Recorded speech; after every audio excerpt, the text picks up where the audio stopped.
Vadí, jak je pěkně. Co říkáš ty? No, já si taky myslím.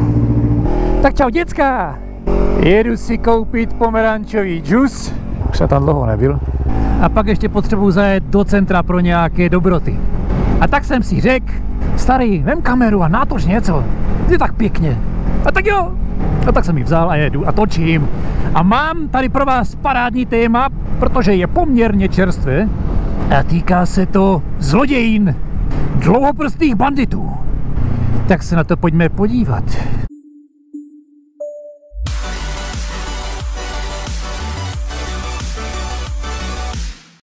Jeden příběh povím vám, co se na mou duši stal. O chlápkovi, co se Logan Towie jmenoval. To je frajer, který je teďkom nový u nás v práci, ne?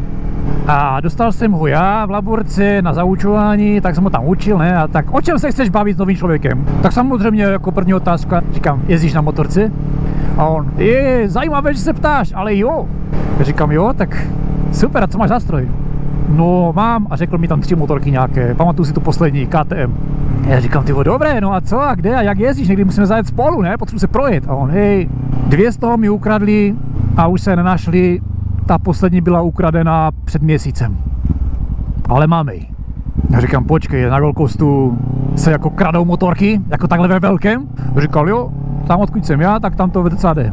A on bydlí zrovna v jedné části Gold Coastu, kde to právě docela jako se krade. No a řekl mi ten příběh, já říkám, ty vole, jak ti můžou ukrást motorku? A ty bydlíš jako motorku necháváš venku zaparkovanou, nebo jak to je? A on, ne, normálně v komplexu, brána, tam je všecko. Ale prostě ukradli mi ji. Ale mám ji zpátky. A já říkám, tak to mi musí říct, to mi povykladej story. A on říkal, no dívej se, tak já ti to tady povím. Story time. Je ráno, 6 ráno, chystám se do práce a najednou slyším, že někdo startuje můj bike. Tak jsem vyběhl ven a vidím, že někdo na mém bajku odjíždí. Tak jsem okamžitě běžel zbudit tatu a říkám, tata, někdo mi krade motorku. Tak jsme oba sedli do auta a jeli jsme za ním. Víš, co bylo dobré? Ten frajer jel, jak by to bylo jeho. On jel pomaličku, na semaforech zastavoval, my jsme ho sledovali nějakou dobu, ne? A my jsme ho schválně sledovali, kam až pojede, kde zastaví třeba a odejde od té motorky, protože tady se stává na Gold Coastu, že to většinou kradou lidi, co se chce jenom projet a pak to někde nechají. Ne, že to chcou prodat, jako je tomu třeba v Evropě, že? Tam, když se krade motorka, tak většinou se krade, aby se prodala, rozebrala, prostě byl z toho business. Ale tady se krade, aby se člověk prostě projel. Většinou. No a takže ho tak sledoval nějakou dobu a pak normálně kolik říkal, že v 11 až se rozhodli jednat. A normálně ho objeli a srazili ho autem na zem. Tady by si člověk řekl, že tady tím to skončilo. Neskončilo. Frajer se začal bít. Frajer normálně začal mlátit, plývat, nadávat, tak ho tam museli na zemi spacifikovat. Tady máš nějaké kratší video, jak ho tam drží na zemi. No a zavolala se policie. A tady by taky ten příběh mohl skončit. Mohl by říct, jo, přijela policie, zatkli ho a bylo to super. Happy end. Přijela policie, hej. Na tom videu to je ukázané. Policie přišla, vole, jak by přišla na piknik. Přišla a řekla, dobrý den, tak to je ten zloděj. No tak pojďte, tak staňte. No tak pane, nenechte se prosit. Chápeš, to jako... Počkej, já tady jenom zaparkuju, koupím to a jedu. Dořešíme tady, vole, ten náš příběh. Vydrž chvíli, protože ty vole, ten příběh má dobrou zápletku a dobrý výsledek. Later.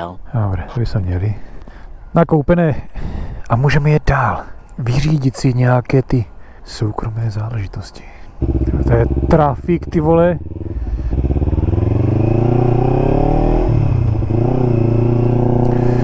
Mám motorku, ne? Já bych čekal věčně. Takže, jsme zpátky k tomu příběhu. Takže ho sundali teda dolů z té motorky a sundali ho tak, že autem do něho praštili a on spadl. To znamená, že auto mělo damage a bylo součástí nehody. Motorka spadla, takže se celá sedřela a týpek zloděj ležel na zemi, samozřejmě se prvně prále, protože byli 2, tak ho přemohli a drželi ho tam, dokud nepřišla policie. Jak jsem říkal, policie přišla a řekla, jo, dobré, já vím, že tady o to postaráme. Prostě úplně lehárko, pohodka, vole, jako co, ale klid. Ještě by si dal cígo předtím, než ho zatknu.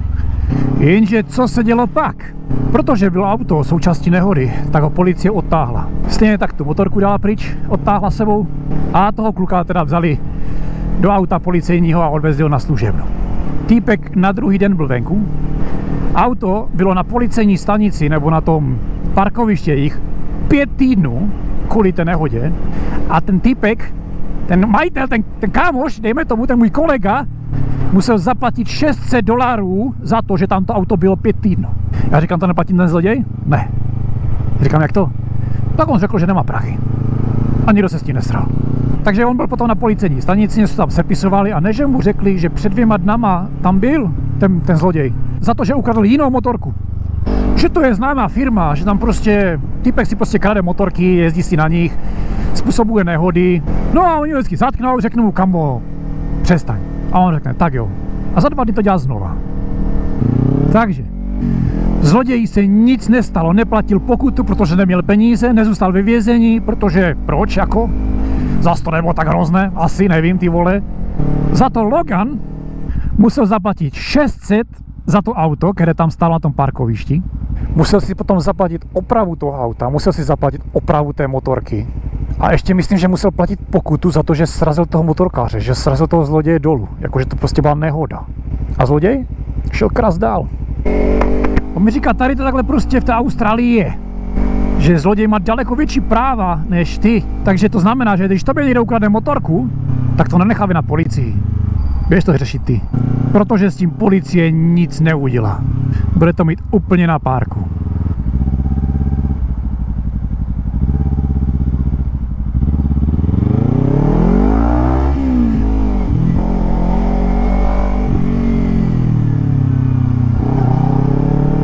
Takže jak jsem říkal, aspoň tady v Austrálii se vyplatí prostě jít po tom zloději a vytřískat z něho duši. A vysrat se na policii, vůbec to ani nevolat. Teda aspoň z toho, co mi říkal Logan, že takhle tady funguje. Oni mu pak ještě ukradli 2 motorky, jsem říkal. A ty nikdy nenašli, ale ještě tak měsíc potom. Ona tam má značku, myslím, že dej před jízdě. Takže ještě měsíce, ještě myslím 2 měsíce potom, co mu ji ukradli, mu chodili poplatky, že tam někdo projížděl v Brisbane jako dálnici, my tam máme totiž tolls, a nevím, jak se tomu řekne, teďkon česky, no mýtné brány jakoby, a on když to chtěl reklamovat na policii, nebo na pojišťovnu, nebo na kohokoliv, tak mu řekli, sorry kamo, ta motorka je furt jako napsána na tebe, sice jo, ale ty to musí zaplatit. A až po nějakém půl roce to nějak vyřešil, že to nemusí platit. Takže on ví, že jeho 2 motorky, které mu ukradli, jezdí v Brisbane. To je absolutně na ránu tohle je úplně, tohle mě úplně vytáčí jako. A zloděj se má dobře, ten jde krás jako dál. No a to je příběh Logana. A když už jsme v tom tématu, tak bychom si mohli říct, jak to udělat, aby ti neukradli motorku. A ještě mi řekni prosím tě, jak to je v Česku. Kradou se tam motorky často a jestli jo, tak necháváte to na policii. Protože já vůbec nevím, jak to tam máte. Takže, co bys měl koupit, aby ti neukradli motorku? Podle mě je úplně nejlepší, když kolem té motorky přivážeš pitbulla, dáš mu tam vodu, jídlo a necháš přivázaného tam. To je podle mě úplně nejlepší volba. Ale když už musíš a víš, že motorka bude stát nějakou delší dobu, třeba jenom 2 dny, hej, kup si na tu motorku plachtu. Mimo jiné, kup si plachtu. Proč? Protože pro zloděje je to jakoby krok navíc, že musí sundat tu plachtu a pak ti ukrást motorku. A to se mu nechce. Je daleko jednodušší pro něho, jako ono se to zdá, že to je píčovina, že to je jako, tak sundá, vole, prostě plachtu, jako co je. Ale funguje to. Když uvidí 2 motorky vedle seba, jedna je pod plachtou, jedna ne, on se může podívat, co pod tou plachtou je. Ale jestli tam není H2R, tak ti tam nechá. A veme tu druhou. Prostě jenom kvůli té plachty. Takže plachta, jestli si stojí motorka delší dobu, super věc. Jak u garáží, tak venku. A jako další věc, co je podle mě úplně boží, je takový ten zámek na přední kotouč. Brzdový kotouč. S alarmem.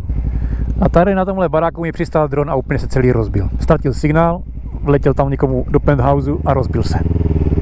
Tak to je taková dronová vsuvka.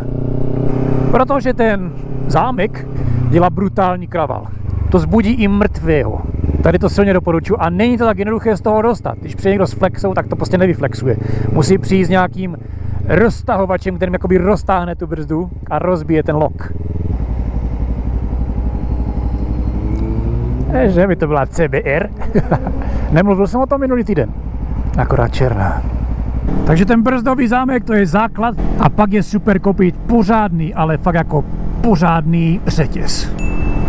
Jak říkám, já nevím, jak to tam u vás je. Třeba se tam nekrádou motorky, třeba to necháváš odemknuté, to já nevím. Ale vím, že tady, většinou to je v klidu, ale jestli to přes noc tady parkuješ někde, tak vždycky to každý zamyká a veme na to pořádný řetěz. A hlavně to přiváže k něčemu, co je pevně přikotvené k zemi. Po případě, co jsem tady jednou viděl, byl obrovský řetěz, říkám, ten řetěz byl větší, jak ta motorka stát. A bylo jakoby zamknuté kolo s rámem motorky. To znamená, že s tím nikdo neodjel. Ale kdyby někdo chtěl, tak to může naložit do auta, že? Jako nic z toho není 100% ochrana. Vždycky se může najít nějaký ocas, to ti to může nějakým způsobem vzít, rozervat, cokoliv s tím může udělat. Ale tímhle tomu dost napomáháš a jak říkám, ti zloději jsou většinou líní. Podívají se na ten nejjednodušší target. Rozumíš tady tomu? Tady na té cestě jsem se učil řazení bez spojky, že? Aby se to mohli trošku zopakovat.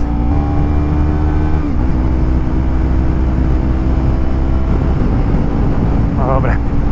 No já jsem koupil, co jsem měl koupit. Řekl jsem, co jsem chtěl říct. Hoši, napište mi tady, prosím vás, jestli někomu ukradli motorku, a nebo jestli někomu chtěli ukrást motorku, tady s vás. Tady na Gold Coastu normálně je firma, ona má facebookové stránky. Je to jakoby, víš, jak třeba jsou lidi, co neplatí nájem, tak ty si zavoláš jakoby firmu, která přijde a rozbije tam ty lidi a vykope je z baráku. Je to nelegální, ale prostě je to super řešení. Tak tady je stejná firma na právě, že ukradené motorky, auta a další věci. Oni primárně nejdou někoho zmlátit, oni primárně jdou najít tu motorku. A jestli ji najdou a ten člověk má s tím problém, tak pak to s tím vyřeší jinak. Takže to je firma, když se s nima nechceš srát. Třeba ty víš, že ta motorka je, ale víš, že to má nějaká fetka, která tě může vylískat, pobodat, cokoliv. Tak ty zavoláš firmu a řekneš, hoši, tam ta motorka je, potřebuji dostat zpátky. A hoši si proto přijdou a většinou bez násilí si tu motorku vezmou zpátky. Mají obrovský úspěch tady. Proto spousta lidí ani ty policajty nevolá a zavolá si tady tu firmu. Já nevím, kolik si berou, ale myslím, že to je super nápad. Jako. Postarají se o to. Jakože postarají se o to. No a taky je super si dát do motorky AirTag, nebo jak se to jmenuje, takové to trakovací zařízení, takový ten malý čípek, co si dáváš do prdele. A víš, že ta motorka je, když si někdo vezme. No a ty pak můžeš najít a pak aspoň víš, že si má někdo nějaký kretén nebo je někde schovaná. A můžeš si zavolat tuhle firmu. Ono tady na Gold Coastu je 90% bych řekl lidí, co kradou motorky, jsou lidi, co se chcou projet. To znamená, že oni většinou ty motorky najdou nepoškozené, když je samozřejmě toho člověka nestrazíš, té motorky. A pak tady jsou děcka, co to kradou, růžové auto. A tady jsou 3 druhy těch děcek. Víceméně normální, nenormální a totální píč. Ti víceméně normální to jsou lidi, děcka většinou, co to ukradnou, chcou se projedou se a až toho mají plné zuby. Nebo dojde benzín, tak zastaví, vypnou to, postaví to na stojan a jdou pryč. Nechají to prostě tak, jak to je. Většinou to je i na parkovišti třeba. Tomu se říká takový takzvaný hodný zloděj. Stejně, jak kdyby ho potkat, tak by ho vylískal, ale prostě to je ta nejlepší varianta. Pak jsou nenormální, to jsou kokoti, co ti ukradnou motorku. A je to úplně stejný scénář, ale až dojedou, tak tu motorku buď zaparkujou, dají to na stojan, ale nechají nastartované, dokud to nezdechne, anebo dojedou, hodí to na zem jak kolo a jdou pryč. To je takový bonus, jakoby. No a pak jsou totální kokotí hlavy, kteří jedou, projedou, porušují zákony, schválně ti projedou přes kameru, aby to vyfotilo, schválně to někde nabourají, schválně něco odřou a když ti dojedou, tak to hodí na zem a ještě ti na to kopnou, flusnou, pochčijou ti tu motorku a jdou. To jsou takový ti kokoti zasraní, ty vole, kteří by zasloužili pověsit za koule do průvanu. Takové skupiny tady máme. Já se naštěstí v klidu mám garáž.